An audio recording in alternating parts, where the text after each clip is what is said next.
নমস্কার বন্ধুরা, শেয়ার বাজার ও বিনিয়োগ চ্যানেলে আপনাদের স্বাগত। চলুন দেখে নেওয়া যাক 26শে অগস্ট নিফটি কত দূর অবধি যেতে পারে। দেখুন, প্রথম কথা হচ্ছে আমরা বলেছিলাম যে বাজারকে উপরে যেতে হলে এর উপরে চলতে হবে, 24,980-85 উপর গেলে তবেই এটা 25,060 অবধি যেতে পারে, এবং নিচের দিকে গেলে এই লেভেলটা ভাঙতে হবে। 845 ভাঙলে 750-এর কাছাকাছি চলে যাবে, আমরা এটা বলেছিলাম। বাজার দেখুন একেবারে আমরা বলেছিলাম যে কোনো রেঞ্জ ভাঙলে এটা বড় মুভমেন্ট হতে পারে, কিন্তু সেরকম কিছু হয়নি। দেখুন, প্রথম বাজার খোলার পরে এই লেভেলটা পার করতে পারলো না, মানে 980 আমরা বলেছিলাম গোটাগুটি 25,000, তাই আবার নিচে এসেছিলো। নিচে এসে কিন্তু দেখুন 840 অবধি, 890 অবধি এসে কিন্তু 850ও ভাঙেনি। সাধারণভাবে এখানে রেড ক্যান্ডেল বানানোর পরে আসা উচিত, কিন্তু আজকে কোনোভাবেই আসেনি, মানে এই 950 ভেঙে যাওয়ার পরে। যাই হোক, সুতরাং একদম ছোট রেঞ্জে এসেছিলো। অন্ততপক্ষে নিজের পক্ষে এই গ্যাপ ডাউনটা কিন্তু মেক আপ করা উচিত ছিল, যে গ্যাপ আপটা হয়েছিল সেটাও কিন্তু আজকে হয়নি।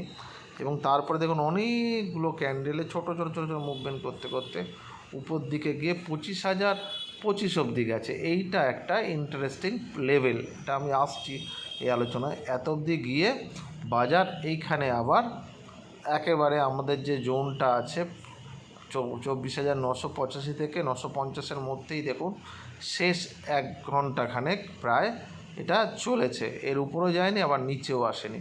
যে এবার একটা মজার ব্যাপার দেখুন, ডে ক্যান্ডেলে এইখানে দেখুন এর আগে বাজার উপরে উঠে এই জায়গায় একবার আটকে ছিল, মানে 25,022-এ গিয়ে দেখুন 3টে ক্যান্ডেল পরপর লেগে আছে, এইখানে একটা, এইখানে একটা, এখানে একটা, মানে এই তার মানে 25,022 কোথাও না কোথাও একটা ভালো লেভেল দাঁড়িয়ে যাচ্ছে, মানে এই সময়ের জন্য। এবার কি হবে, বাজারকে উপরে চলতে গেলে এই 25,022-এর উপরে চলতে হবে। আমরা এর আগেও বলেছিলাম যে 25,022-এর উপরে চললে প্রায় 150 পয়েন্ট 200 পয়েন্টের মুভমেন্ট হতে পারে, কিন্তু সেখানে এতটা হয়নি। 130 পয়েন্টের মতন আমরা একটা মুভমেন্ট 25,022-এর উপরে গিয়ে পেয়েছিলাম। এবারও যদি 25,022 যদি ভাঙে তাহলে কিন্তু আবার 150-এর কাছাকাছি যেতে পারে। সেটা কালকেই হবে, নাও হতে পারে, সেটা 2-1 দিনের মধ্যেও হতে পারে। এবার কি হবে কালকে আমরা দেখে নেওয়া যাক। কালকে 15 মিনিটের ক্যান্ডেলে কালকেও কিন্তু বাজারে একটা মুভমেন্টের আশা করা যেতে পারে।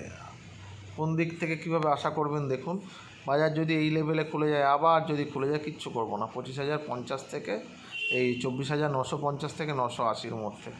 যদি এটা 25,012 পার করে যায় তাহলে এটা 25,060, আর 25,080 যদি ব্রেক করে, আমি আবার বলছি, যদি বাজার এইভাবে গিয়ে যদি 25,012-15 পার করে তাহলে 25,060 এবং 25,085-র উপরে যদি পার করে তাহলে সেটা যাবে 25,150, আর 160-এর উপরে যদি যায় তাহলে 25,215 থেকে 250 এই লেভেলে যেতে পারে বাজার। কালকেই যে হবে এমন কোনো কথা নয়, কিন্তু হতে পারে, এবং এই মুভমেন্টটা কিন্তু আসতে পারে। আর নিচের দিকে দেখুন কি হতে পারে, বাজার যদি ওপেন হলো ফ্ল্যাট হয়ে যদি খুলে যদি এটা 24,940 ভাঙে তাহলে প্রথম টার্গেট হচ্ছে 950, এই 24,950-এর নিচে যদি আসে তাহলে প্রথম টার্গেট হচ্ছে 24,900, এবং তারপরের টার্গেট হচ্ছে 24,860 থেকে 845।